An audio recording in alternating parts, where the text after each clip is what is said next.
Ohio, like every other state in the nation, is facing unprecedented economic challenges. We must act quickly to keep up with the global economy and position Ohio for economic progress after the recovery. To respond to these challenges, I've laid out a vision to build a stronger Ohio economy by strengthening our schools. Utilizing the best available educational research, we crafted a plan that aims to better prepare our students for success in work and in life. Now, the Ohio House of Representatives has supported this plan, recognizing the link between educational attainment and economic progress. But when the Ohio Senate leadership had a chance to embrace Ohio's first comprehensive plan to build a stronger economy by strengthening our schools, they took no action.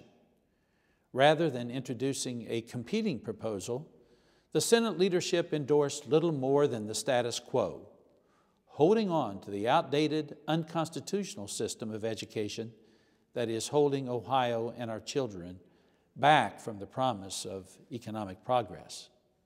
To put it simply, the Senate leadership said no to a plan that says yes to Ohio's children and Ohio's future.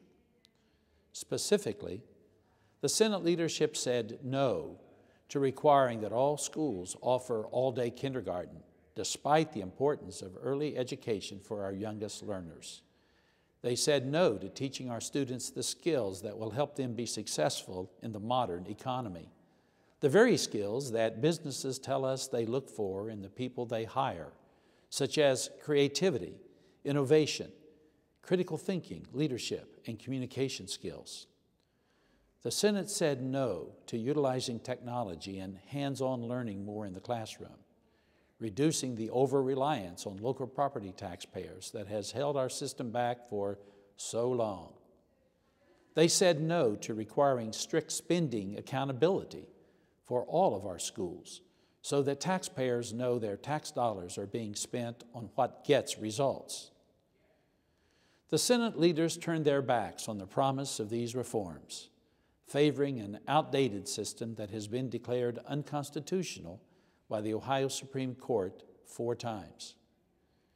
To overcome non-academic barriers to success, such as poverty or other special needs, our plan fosters greater family and community engagement.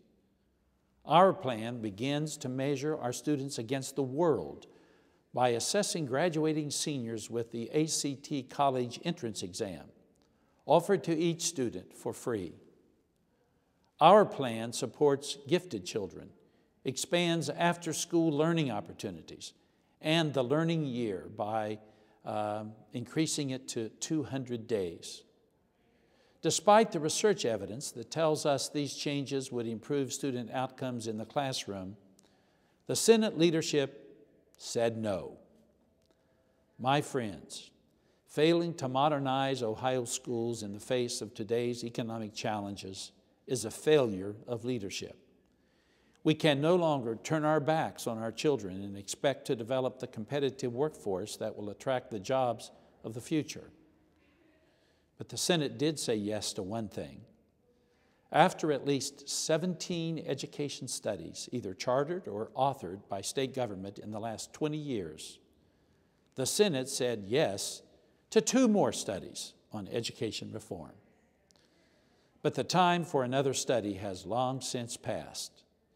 The world is rapidly changing around us. We will either lead Ohio through this transition or we will be dragged along, pleading and hoping for a past that will never return. I believe our vision for education will move us toward a more vibrant economic future.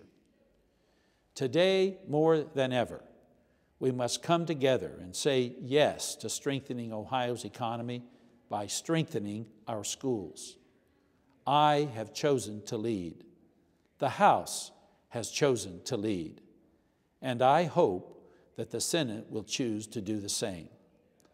I have great faith that our best days are ahead of us if we but have the courage to say yes to our children, yes to progress, and yes to Ohio.